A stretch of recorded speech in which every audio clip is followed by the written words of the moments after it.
Makanya setelah merdeka nggak mungkin agama diberangus.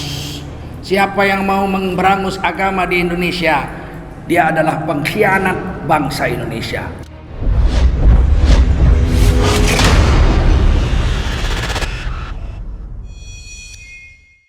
Allah sendiri yang menceritakan, "Walladzi arsala rasulahu bil huda wa dinil haq."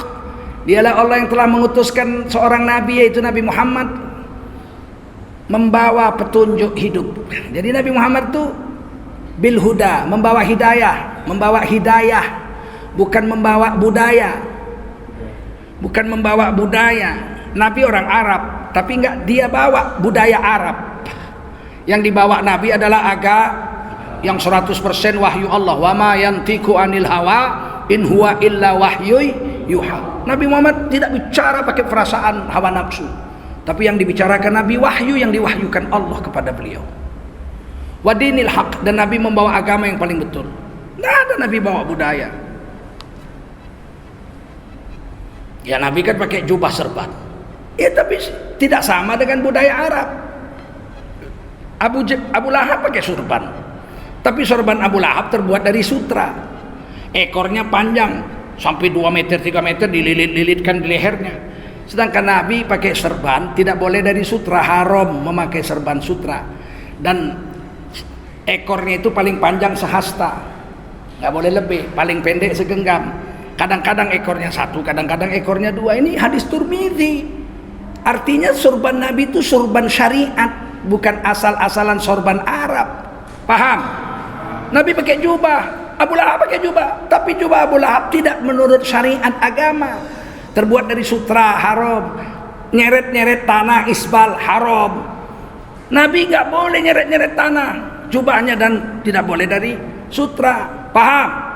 Tidak boleh tipis, menampakkan bagian dalam tubuh. Ada aturan. Paham? Jadi Nabi itu, dan itu sunnah hadis, ada hadisnya. Karena ahabbu thiyab ila Rasulillahi sallallahu alaihi wasallam al-qamis. Hasan Sahih riwayat Tirmidzi, adalah dari banyak baju di zaman Nabi. Model-model baju banyak, ada model Yaman, ada model Eropa, Romawi, ada model Ethiopia, ada model India, ada model Parsi. Banyak baju. Yang diambil Nabi adalah al-qamis, jubah. Paham? Dan jubah itu dipakai nabi-nabi yang lain. Di dalam Quran Nabi Yusuf diajak berzina oleh istri majikannya. Nabi Yusuf menolak, dan Nabi Yusuf pergi ke pintu, ditarik jubahnya, robek sebelah belakang. Wah. Kata suaminya, ngapain kau di kamar istriku berduaan? Kata Nabi Yusuf, saya nggak salah. Kata istrinya, dia yang salah, dia masuk sini. Apa hukuman yang pantas bagi laki-laki yang menggoda istri orang terhormat? Kan bingung ini suaminya, Raja Mesir ini. Anak angkatnya yang salah atau istrinya yang salah? Ada menterinya situ, saudara kandung istrinya. Bagaimana menurut kamu, cewek yang salah ini, anakku ini, anak angkatku ini, atau istriku? Apa jawab hakimnya itu? In kana qamisuhu qudda min kubul. Kalau jubahnya robek sebelah depan, fasodaqat, istrimu yang betul. Wa huwa minal kadzibin, Nabi Yusuf yang dusta. Wa in kana qamisuhu qudda min dubur. Tapi kalau jubah Nabi Yusuf, dibilang qamis. Jika jubah Nabi Yusuf robek sebelah belakang, fakatsabat, istrimu yang dusta, Nabi Yusuf yang benar. Ada di Quran itu cerita gamis itu. Dan ini bukan pakaian Arab. Saya pulang ke Cina tahun 2006, saya dakwah keliling Cina. Saya lihat foto-foto kakek-kakek nenek moyang saya, semua pakai jubah. Nggak ada yang pakai cawat, celana monyet, nggak ada. Semua pakai jubah. Kalian lihatlah film kungfu, tendangan tanpa bayangan, Jet Li, Wong Fei Hung. Ceng ceng ceng ceng ceng ceng ceng. Pakai jubah nggak? Jubah nggak? Jadi kalau ada kiai bilang ini pakaian Arab, kurang gaul. lahir suka jadi mati di Tangerang ini orang. Sekali-sekali jalan-jalan ke Cina biar tahu. Kalau ke Cina jangan lihat paha Cina, anak gadis Cina, jangan itu yang kau lihat. Lihat pendeta-pendeta mereka, orang-orang terhormat mereka pakai jubah. Ini penting bahwa Islam itu Nabi membawa hidayah, bukan membawa budaya. Anak angkat itu pakai bin bapak angkatnya, itu budaya Arab ratusan tahun, ribuan tahun. Tapi ketika Nabi diberi hadiah anak angkat oleh istri beliau Siti Khadijah, namanya Zaid bin Harithah, saking sayangnya Nabi diganti namanya Zaid bin Muhammad. Itu adat Arab, anak angkat jadi bin bapak angkatnya. Ditegur Allah di Quran surah Al-Ahzab, lebih adil kalau dia berbin kepada bapaknya. Haram itu. Kita ngambil anak Ahok terus pakai bin Tengku Zulkarnain, haram itu. Dia mesti anak itu mesti bin Ahok walaupun kita pelihara dari bayi. Tidak boleh mengadopsi anak, mengangkat anak boleh, tapi mengganti nama bin bapaknya tidak boleh. Ditukar Nabi lagi Zaid bin Harithah. Itu adat Arab diberangus dengan agama, paham? Kecuali adat yang tidak menentang agama. Jumpa orang tua cium tangan boleh, nggak dilarang. Tapi kalau bin ditukar haram hukumnya. Dan dalam Islam anak angkat dulu, zaman sebelum Islam, zaman Arab, anak angkat itu dapat warisan dari bapak angkatnya. Oleh Allah dibatal, tidak boleh. Waris hanya untuk ahli waris. Bagaimana anak angkat yang dari bayi kita pelihara? Kan kasihan kalau kita mati dia nggak dapat. Berikan bagiannya dari wasiat, bukan dari waris, tapi wasiat. Dan waris dan wasiat itu kata Nabi tidak boleh lebih dari 1/3. Jadi Nabi nggak bawa adat Arab. Janda dari anak angkat saya itu tak boleh saya kawini, sebab menantu itu sampai kiamat jadi menantu. Mana ada mantan menantu? Karena anakku sudah mati, kau Minah kawinlah sama aku gantinya. Mana boleh? Nggak ada mantan menantu dalam Islam. Betul. Begitu juga mantan mentua nggak ada. Ibu mertua berhubung karena anak ibu istri saya sudah mati, ibu lah saya nikahi ganti istri saya. Nggak boleh. Nggak ada mantan mertua, mantan menantu nggak ada. Mantan istri ada kalau udah cerai oke. Tapi mantan mertua nggak ada. Nah bagaimana? Ratusan tahun anak angkat kalau mati istrinya nggak boleh kita nikahi. Itu adat Arab. Datang Islam dalam surah Al-Ahzab juga. Kalau Zaid bin Harithah disebut namanya Zaid, satu-satunya nama sahabat Nabi yang disebut di Quran hanya Sayyidina Zaid. Yang lain nggak disebut, cuman domirnya aja. Sahabatnya Abu Bakar maksudnya, Sayyidina Ali itu nggak namanya. Kalau ini namanya disebut. Kalau Zaid telah menyelesaikan hajat dengan istrinya, maka nikahilah mantan istri Zaid itu. Kan ini melanggar adat ribuan tahun ini. Nabi diejek-ejek, dibully Nabi waktu itu. Anak angkat pun sampai dibully Nabi, dicaci maki. Namun Nabi nikahi aja. Kenapa? Karena Nabi membawa petunjuk hidup, bukan membawa budaya Arab atau budaya. Sampai sini paham? Jadi kalau ada bilang Islam tuh ketuhanan yang berkebudayaan, wajib ditolak itu. Betul? Ketuhanan kita itu yang bersyariat berdasarkan Quran dan Sunnah Rasul. Tidak boleh ketuhanan kita berdasarkan budaya. Makanya kita menolak ketika mau dibuat musabaqah tilawatil Quran, lagu-lagu langgam Nusantara kita tolak dengan tegas. Di istana sempat baca Quran lagu Jawa, coba 3 tahun yang lalu. Subhanalladzi asra bi 'abdihi laila. Coba. Lailam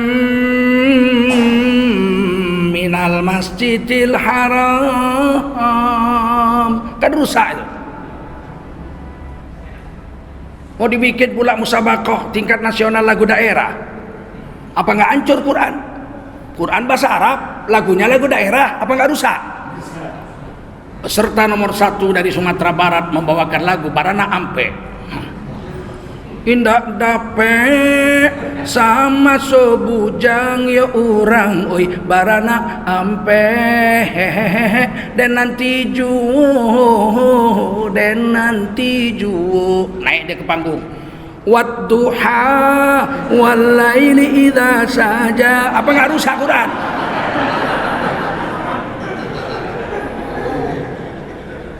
Kita terima apa tolak? Sudah dibuat rancangan undang-undang haluan ideologi Pancasila, ketuhanan yang berkebudayaan. Kalau itu jadi undang-undang, siapa yang menolak ditangkap. Siapa yang protes imam nanti pakai lagu Jawa di sini tangkap. Kenapa? Karena menolak undang-undang ketuhanan yang berkebudayaan, tangkap. Makanya kita nolak MUI, nolak NU, nolak Muhammadiyah, nolak Al-Wasliyah, nolak ICMI, nolak, semua nolak. Dan sampai sekarang masih ada terdaftar dalam Prolegnas, Program Legislasi Nasional tahun 2020, masih ada RUU HIP belum dicabut, bos. Bandelnya mereka itu coba. Nggak didengar ini bangsa Indonesia ini bicara. 230 juta rakyat Indonesia yang Islam. Tak bisa saya bayangkan cemana kalau sempat lagu daerah coba. Imamnya dari Sulawesi Selatan nanti dibantainya lagu Angin Mamiri. Angin mamiri ku pasang salat maghrib ya. Alam nasrah laka sodrak wa wada'na anka wizrak alladzi anqadha dhahrak. 30 tahun lagi kita udah mati bawa gitar semua. Alam nasrah laka sodrung cek kecak kecing cek. Apa enggak hancur agama? Ketuhanan yang berkebudayaan. Wajib kita mempertahankan agama kita, betul? Salah itu? Mempertahankan agama salah? Kan dijamin oleh Undang-Undang Dasar 45 Pasal 29 ayat 2. Kadang-kadang Tengku Zulkarnain dan kawan-kawannya itu ekstremis, radikal, anti NKRI. Tidak, justru kita menjalankan Pancasila dan Undang-Undang Dasar 45. Nggak mau kita agama dirusak.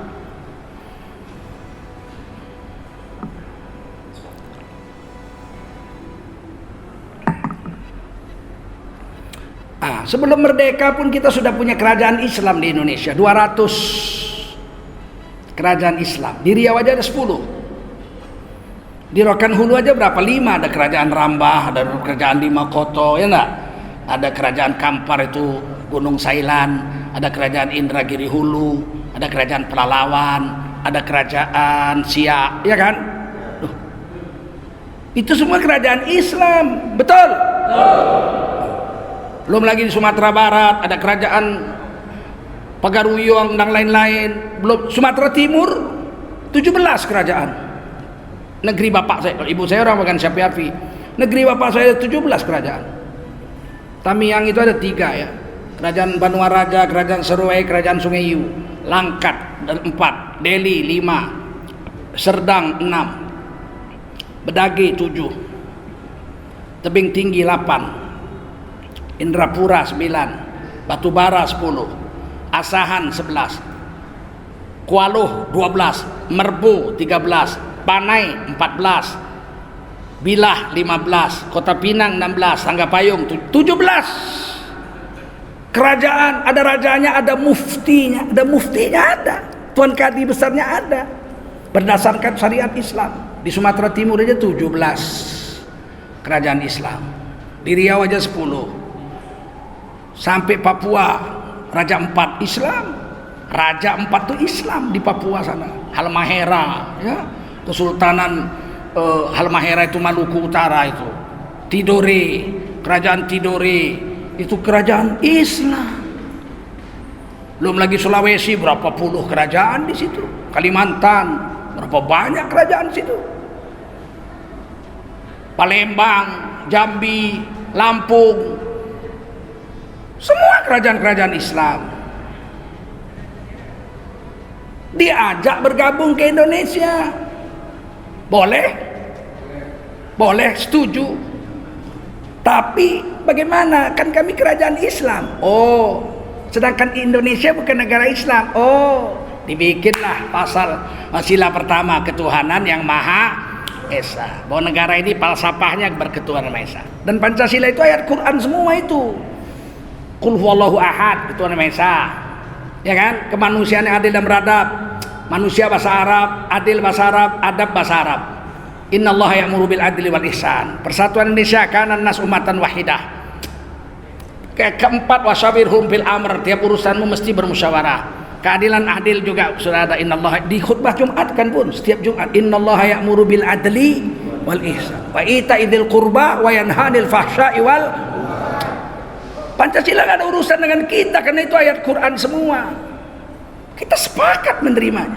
Oke, 200 kerajaan lebih mau bergabung sama NKRI, mau, asalkan agama kami tetap dipelihara. Ditulislah pasal 29 ayat 1, negara berdasar ketuhanan yang Maha Esa. Pasal 2, negara menjamin, sebagaimana ketika zaman kerajaan Islam dulu, negara menjamin setiap warga negaranya untuk memeluk agama dan menjalankan agama. Maka setelah merdeka tidak boleh hilang itu, negara tetap menjamin. Jadilah, ditulislah di proklamasi kami bangsa Indonesia dengan ini menyatakan kemerdekaan Indonesia, hal-hal mengenai pemindahan kekuasaan dan lain-lain. Pemindahan kekuasaan dari siapa? Dari Jepang. Jepang sudah angkat kaki di bom Sekutu tanggal 14 Agustus. Nggak ada serah terima kita dengan Jepang. Belanda tahun 42 udah diusir sama Jepang. Terus pemindahan kekuasaan dari siapa?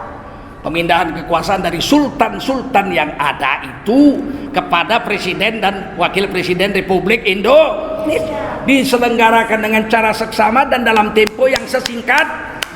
Makanya Sultan Siak pergi ke Jakarta bawa duit 1 juta gulden, serahkan sama Bung Karno. Saya yang menulis tambahan kisahnya itu dari Aceh, foto-fotonya saya ambil dari Aceh. Bahwa Sultan Siak itu menyerahkan mahkotanya dan duit itu 14 triliun duitnya, tahu kalau dirupiahkan, tahu.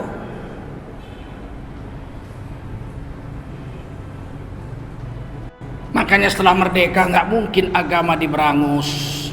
Siapa yang mau memberangus agama di Indonesia, dia adalah pengkhianat bangsa Indonesia. Setuju? Dan kita harus bertahan. Pemilu 2024 kalian tidak boleh salah pilih. Kalian wajib memilih pemimpin-pemimpin yang soleh saja. Siap? Dan pilihlah partai yang sudah jelas membela agamamu. Jangan partai yang sudah jelas-jelas mau merusak Pancasila dan negaramu kau pilih lagi. Siap? Nanti kasih 100.000 belok. Sudah.